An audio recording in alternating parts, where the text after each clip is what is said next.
মাননীয় মুখ্যমন্ত্রী শুভেন্দু অধিকারীকে নিয়ে আপত্তিকর চ্যাট, যার জন্য লালবাজার থেকে দুজন পুলিশ কর্তাকে এবার সাসপেন্ড করা হয়েছে। চলুন কি হলো আপনাদেরকে ডিটেলসে সবটা বলছি। তার সাথে পানিহাটির প্রাক্তন বিধায়ক আরজি করে কিন্তু কালপ্রিটদের মধ্যে একজন কালপ্রিট, সে কোথায় লুকিয়ে আছে তাকে পুলিশ পাগলের মতো খুঁজছে। চলুন আপনাদেরকে ডিটেলস সবটা বলবো। প্রথমত আপনাদেরকে বলি যে মাননীয় মুখ্যমন্ত্রী শুভেন্দু অধিকারীকে নিয়ে আপত্তিকর চ্যাট, যার জন্য কিন্তু অলরেডি দুজন পুলিশকে সাসপেন্ড অবধি করা হয়েছে। কি হলো আপনাদেরকে ডিটেলসে বলি যে সময়ের চাকা ঘুরতে কি এবার পুরনো পাপের মাসুল গুনতে হচ্ছে প্রশাসনের একাংশকে, যেখানে অন্তত লালবাজারের সাম্প্রতিকতম পদক্ষেপ সেই জল্পনাকেই এবার উস্কে দিল, যেখানে তৎকালীন বিরোধী দলনেতা তথা রাজ্যের বর্তমান মুখ্যমন্ত্রী শুভেন্দু অধিকারীকে দলনেতা তথা রাজ্যের বর্তমান যে মুখ্যমন্ত্রী রয়েছে তাকে নিয়ে অতীতে আপত্তিকর মন্তব্য করার অভিযোগে এবার বড়সড় শাস্তিমূলক পদক্ষেপের মুখে পড়লেন কলকাতার দুই পুলিশের উচ্চপদস্থ আধিকারিক। বুঝতে পারছেন? মানে মুখ্যমন্ত্রী যখন ছিলেন গিয়ে বিরোধী পক্ষ, তখনই কিন্তু তাকে নিয়ে এই মন্তব্যগুলো করা হয় বা চ্যাটটা ছিল। আর যেটার জন্য এখন কিন্তু সেই পুরাতন মানে বলতে পারেন যে সেই অন্যায় বা এই যে অপরাধ সেটা তুলে নিয়ে এবার কিন্তু মুখ্যমন্ত্রীকে এই ধরনের মানে আপত্তিকর মন্তব্য করার অভিযোগে এবার বড় সড়ো শাস্তি, যেটার জন্য অলরেডি দুজন উচ্চপদস্থ আধিকারিককে সাসপেন্ড করা হয়েছে। পুলিশের একটি অভ্যন্তরীণ হোয়াটসঅ্যাপ গ্রুপে পুরনো চ্যাটের স্ক্রিনশট প্রকাশ্যে আসতেই নড়েচড়ে বসেছে প্রশাসন। তড়িঘড়ি কলকাতা পুলিশের ডিএসপি পদমর্যাদার, মানে ভাবতে পারছেন, ডিএসপি পদমর্যাদার ওই দুই কর্মকর্তাকে সাসপেন্ড করেছে লালবাজার। এই ঘটনাকে কেন্দ্র করে এই মুহূর্তে রাজ্য পুলিশ তথা প্রশাসনিক মহলে তীব্র চাঞ্চল্য ছড়িয়েছে। লালবাজার সূত্রে জানা গিয়েছে সাসপেনশনের মুখে পড়া ওই দুই পুলিশ আধিকারিক সম্প্রতি কলকাতা পুলিশের অন্তত গুরুত্বপূর্ণ দুটি বিভাগ, বন্দর এবং উত্তর বিভাগে কর্মরত ছিলেন। তারা দুজনেই প্রমোশন পেয়ে ডিএসপি পদমর্যাদায় উন্নীত হয়েছিলেন, কিন্তু পুরনো একটি চ্যাটের খতিয়ান সামনে আসতেই তাদের কেরিয়ারে এই বড় ধাক্কা লাগলো। কি অবস্থা ভাবতে পারছেন? এই পুরো ঘটনার সূত্রপাত অবশ্য আজ থেকে বছর খানেক আগে, মানে 2025 সালে। ঠিক কী ঘটেছিল সেই সময়? লালবাজারের একটি সূত্র মারফত জানা যাচ্ছে 2025 সালে যখন রাজ্যে তৃণমূল কংগ্রেসের সরকার ক্ষমতায় ছিল, তখন তৎকালীন বিরোধী দলনেতা মানে শুভেন্দু অধিকারী বিজেপির পক্ষ থেকে একটি রাজনৈতিক মিছিলের ডাক দেওয়া হয়েছিল। তখন বুঝতে পারলেন, তখন বিরোধী দল ছিল গিয়ে বিজেপি, তো তখন কিন্তু বিজেপির পক্ষ থেকে একটি রাজনৈতিক মিছিলের ডাক দেওয়া হয়েছিল। সেই মিছিল এবং বিজেপির তৎকালীন প্রধান মুখ শুভেন্দু আধিকারিক কেন্দ্র করে কলকাতা পুলিশের একটি অভ্যন্তরীণ হোয়াটসঅ্যাপে, মানে সেই হোয়াটসঅ্যাপ গ্রুপে জোর চর্চা শুরু হয়। অভিযোগ, সেই আলোচনার মাঝে শুভেন্দু অধিকারীকে উদ্দেশ্য করে আপত্তিকর মন্তব্য করে বসেন কলকাতা পুলিশের এক শীর্ষকর্তা। প্রশাসনিক শৃঙ্খলার তোয়াক্কা না করে তোয়াক্কা না করে সেই কড়া মন্তব্যে ঘি ঢালেন ওই গ্রুপে থাকা আরেক পুলিশ কর্তা। মানে যিনি এই চ্যাটটা করেছেন উনি তো করেছেন রীতিমতো ওনাকে আরও উস্কে দেওয়ার মতো বা আগুনে ঘি ঢালার মতো কাজ করেছে আরেক পুলিশ কর্তা, মানে উনি রীতিমতো ওনাকে সাহায্য করেছেন। প্রশাসনিক শৃঙ্খলার তোয়াক্কা না করে সেই মন্তব্যে যে ঘি ঢেলেছিলেন ওই গ্রুপে থাকা আরেক পুলিশ কর্তা, তিনি প্রথম জনের সেই আপত্তিকর বক্তব্যকে পুরোপুরি সমর্থন জানান এবং সায় দেন। তৎকালীন রাজনৈতিক পরিস্থিতিতে বিষয়টি ধামাচাপা পড়ে থাকলেও রাজ্যে রাজনৈতিক পালাবদলের পর পরিস্থিতি আমূল বদলে যায়। কারণ শুভেন্দু অধিকারী বলেছেন যে কোনো কিছুতে ছাড় দেওয়া হবে না। যত অন্যায়, যত আবদার করেছেন আপনারা মমতার আমলে করেছেন, আমার আমলে চলবে না।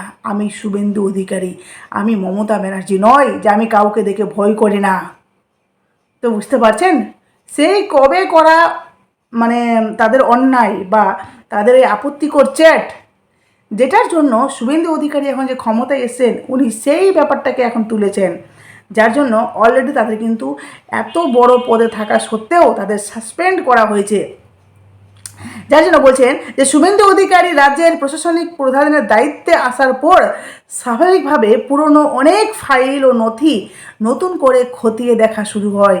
এই আবহে হঠাৎ করে আলোচনার কেন্দ্রে চলে আসে 2025 সালের ওই চ্যাটের প্রসঙ্গ, যা সাম্প্রতিককালে সরাসরি পৌঁছে যায় রাজ্য প্রশাসনের সদর দপ্তর নবান্নে।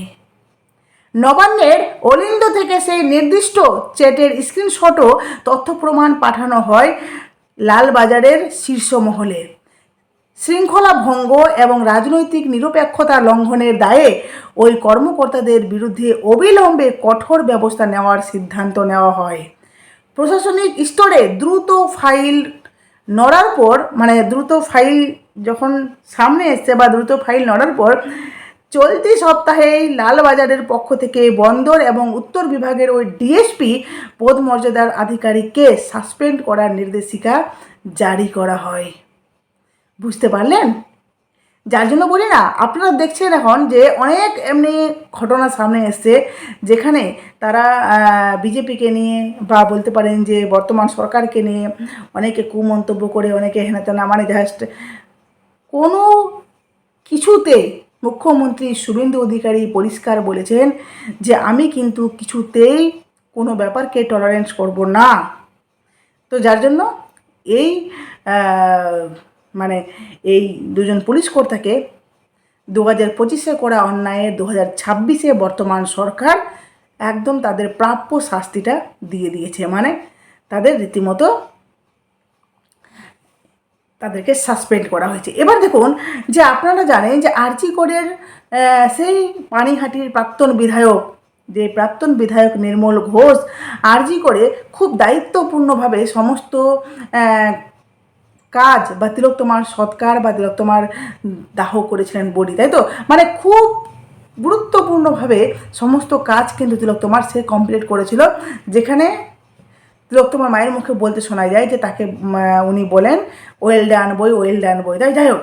এবার হলো যে সেই নির্মল ঘোষ এমনকি ওনার ছেলে গা ঢাকা দিয়ে রীতিমতো লুকিয়ে বেড়াচ্ছে, যার জন্য দেখুন কি বলছেন, আরজি কর কাণ্ডে নির্যাতিতার দেহ দ্রুত শ্মশানে পুড়িয়ে ফেলার অভিযোগকে কেন্দ্র করে তৃণমূলের প্রাক্তন বিধায়ক নির্মল ঘোষের গ্রেপ্তারের দাবিতে সুর চড়িয়েছেন রাজ্যের পরিবহন মন্ত্রী অর্জুন সিং।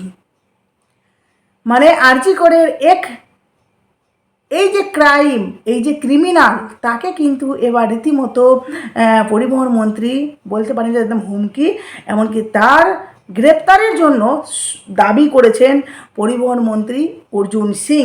পুলিশের খাতায় নাম থাকা সত্ত্বেও এই মামলায় জড়িত থাকার অভিযোগে নির্মল ঘোষ ও তার ছেলে তীর্থঙ্কর ঘোষ বর্তমান পলাতক রয়েছেন বলে পুলিশ সূত্রে জানা গেছে। শনিবার দলের কোনো আমন্ত্রণ ছাড়াই ঋতুব্রত শিবিরের একটি বৈঠকে প্রাক্তন এই বিধায়কের আকস্মিক উপস্থিতি রাজনৈতিক মহলে শোরগোল ফেলে দিয়েছে। এদিকে নির্মল ঘোষ বা তার ছেলে প্রভাবশালী কোনো মহলে আশ্রয় নিলেও আইনের পথেই চলবে বলে সাফ জানিয়েছেন পরিবহন মন্ত্রী অর্জুন সিং। তিনি স্পষ্ট করে জানিয়েছেন যে আইন ভঙ্গ ও গা ঢাকা দেওয়ার অভিযোগে অভিযুক্ত এই দুইজনকে অবশ্যই গ্রেপ্তার হতে হবে। আইনগত ও জটিল পরিস্থিতির জেরে প্রাক্তন বিধায়ক এখন বেকায়দায় পড়েছেন এবং জলহাটির রাজনৈতিক অঙ্গনে এই নিয়ে উত্তেজনা বাড়ছে। বুঝতে পারলেন? এই যে প্রাক্তন বিধায়ক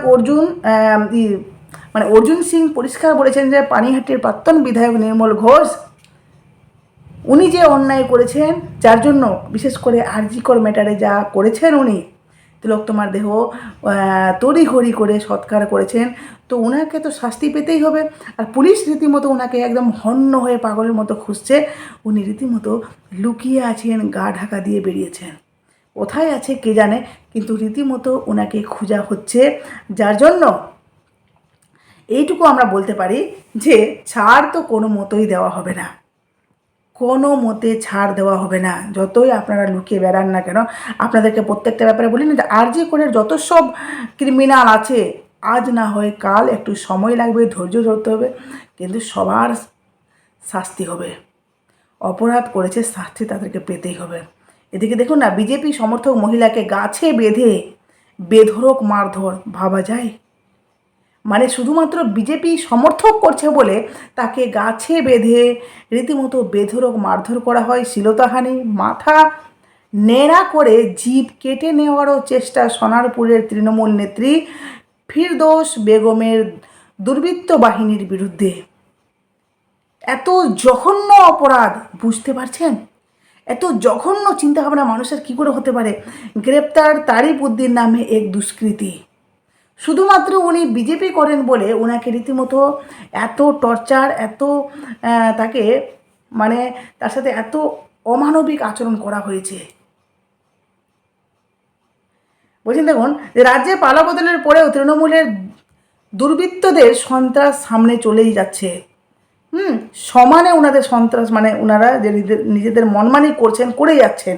এবারে দক্ষিণ 24 পরগনা জেলার নরেন্দ্রপুরে বিজেপি সমর্থক মহিলার ওপর কার্যত মধ্যযুগীয় কায়দায় নৃশংসতা চালানোর অভিযোগ উঠল সোনারপুর উত্তরের প্রাক্তন তৃণমূল বিধায়ক ফিরদৌস বেগমের দুর্বৃত্ত বাহিনীর বিরুদ্ধে। মহিলাকে গাছে বেঁধে বেধড়ক মারধর করা হয়, এমনকি তার মাথা ন্যাড়া করে দেওয়া হয়। এখানে মানে ব্যাপারটা এখানেই স্টপ নেই। দুর্বৃত্তদের বিভিন্ন রকমের বর্বরতা, তারা ব্লেড দিয়ে মহিলার জিভ কেটে নেওয়ারও চেষ্টা পর্যন্ত করে মানে রীতিমতো করেছেন। এ নিয়ে নরেন্দ্রপুর থানায় তৃণমূল আশ্রিত দুষ্কৃতীদের বিরুদ্ধে অভিযোগ দায়ের করেন তারা। অভিযোগ দায়ের হতেই শনিবার রাতভর তল্লাশি চালিয়ে টালিগঞ্জ এলাকা থেকে তারিফ উদ্দিন নামে একজন দুষ্কৃতীকে গ্রেপ্তার করা হয়েছে। আর পুলিশ সূত্রে খবর, ধৃত তারিফ উদ্দিনের নামে রয়েছে অভিযোগপত্র। যদিও ঘটনার পর থেকে এলাকা থেকে পালিয়ে সে তার শ্বশুর বাড়িতে গা ঢাকা দিয়েছিল। ধৃতের বিরুদ্ধে খুনের চেষ্টা, শ্লীলতাহানি, মারধর সহ একাধিক মামলা রুজু হয়েছে। পুলিশ তবে সদ্য লাগু হওয়া গুন্ডা দমন আইনি প্রয়োগ করা হয়েছে কি না তা জানা যায়নি। কিছু বলবেন আরও?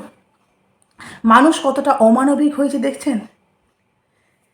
এই নিয়ে সত্যি এটা আমাদের অত্যন্ত লজ্জাজনক ব্যাপার। আর দেখুন, যেখানে বলছে যে জানা গিয়েছে আক্রান্ত মহিলা রাজপুত্র নরেন্দ্রপুর পুরসভার পশ্চিম নিশ্চিন্দপুরের পূর্বপাড়া এলাকার বাসিন্দা। তিনি ও তার স্বামী দুজনেই বিজেপি সমর্থক। অভিযোগ, তাদের একটি জমি দখলের চেষ্টা করে ফিরদৌস বেগমের অনুগামীরা তাদের কাছে 75,000 টাকা দাবি করা হয় বলে অভিযোগ। তোলা দিতে রাজি না হওয়ায় শুরু হয় তাদের উপর এই নির্মম নৃশংস অত্যাচার। যাই হোক, আপনাদের শেয়ার করলাম, অবশ্যই আপনাদের মূল্যবান মতামত দেবেন। অবশ্যই আপনারা এই যে অন্যায়, এই যে অত্যাচার, আপনাদের কি মতামত অবশ্যই কমেন্ট বক্সে বলবেন। টাটা।